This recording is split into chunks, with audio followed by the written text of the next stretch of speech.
I'm here with IPFW senior midfielder Tessa Edwards. And Tessa, a tough weekend last week, but a good weekend, good progress by the team. Talk about the two matches against Youngstown State and Butler. Youngstown State on Friday was a really good game. I thought we battled really hard, and we had a good offensive effort, especially by Laz.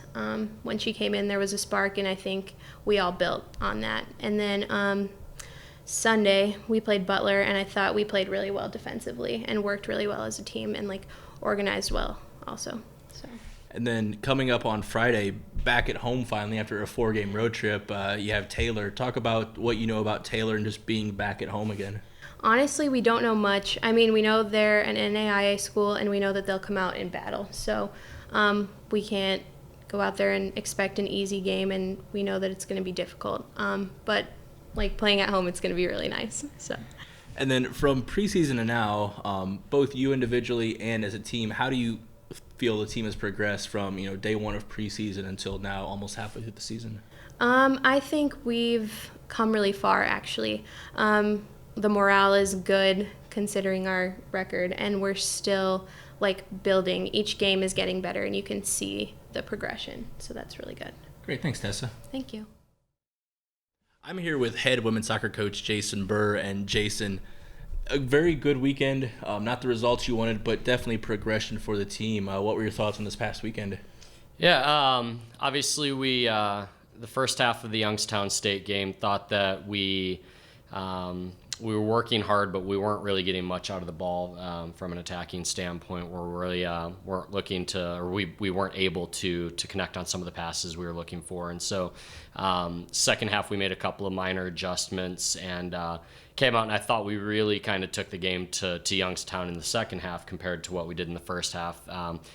Thought we saw some really great individual efforts from an attacking standpoint. It was great to see Lazzarini get her first goal in our time here in a competitive game. So thought there were some great individual performances against Youngstown. I think that the team, we keep trying to focus on making sure that we're replicating the effort that we put into the second half of that game as we move through the rest of the season. Now, coming back home to Fort Wayne again, you have Taylor coming up this Friday. What do you know about the Trojans and what you think the focus will be for the team? Traditionally, they're a strong team. They work very hard. They're going to come in. I'm sure they're going to try to press us a little bit. They've got a few players that individually can cause us some problems for sure.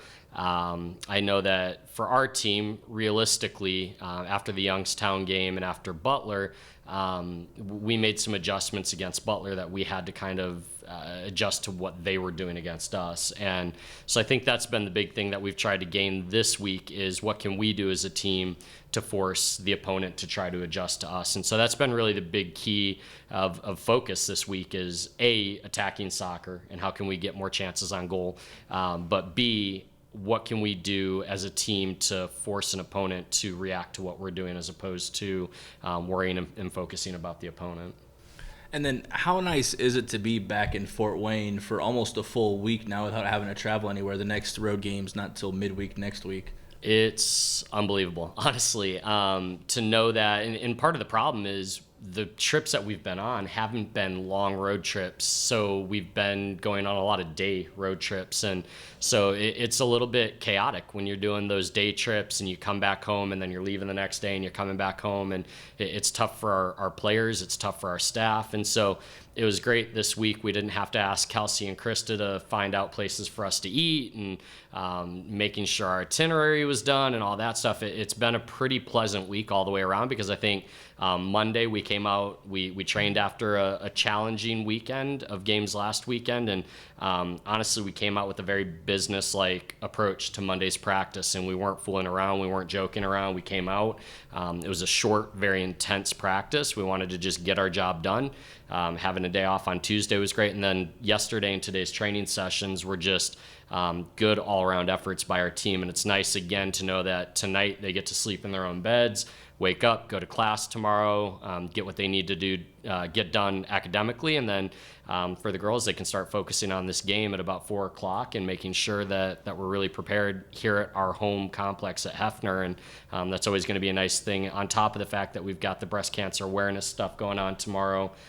So to be able to reflect on that and also know that we're able to give back through the generous donations that our players went out and solicited from people for that fund has been fantastic. So between that, having little kids that we know are coming out to the game, it's going to be nice to be at home for sure. And then finally, you talked earlier about, making teams adjust to you. How nice is it to have players that you can move around the field? Callie-Ann Mogler's been playing forward, played defender. Cassidy Simpkins has played, in the back, middle, and forward. How nice is that to be able to have players that have the skill set to be able to move back and forth like that?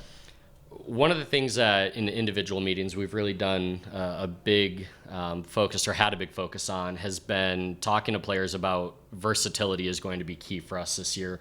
With our lack of depth, just from a numbers standpoint, it's very important that every player can play in multiple roles. And soccer is a great game in that way, that it's not like football where you've got a quarterback and that that person's just going to be a quarterback. For us, we've got 20 players on our team. The only 2 that really are specialized are obviously Kylie and Haley as our 2 goalkeepers. And then everyone else on our team realistically should be able to play any other position on the field. And so Tessa's been lucky this year that we haven't put her back at center back yet. But outside of that, we've been moving a lot of players around. And to be honest, most of them have accepted that challenge and thrived in it. We had one of our seniors, actually, Brooke Beischer, who's finally coming off of injury and really starting to integrate herself back into the game, was asking our assistant coach what role she's going to be in the team, because we've had her at forward, we've had her at midfield, and it was a great answer by KP, our assistant, that just said, we're going to put you where the game and dictates it and where our team needs you. And so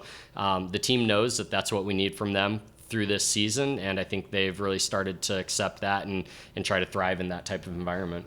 Great, thanks, Coach. And follow along at GoMastodons.com for live video and live stats of Friday night's match against Taylor. Good luck this weekend, Coach. Thanks a lot. Go Dons.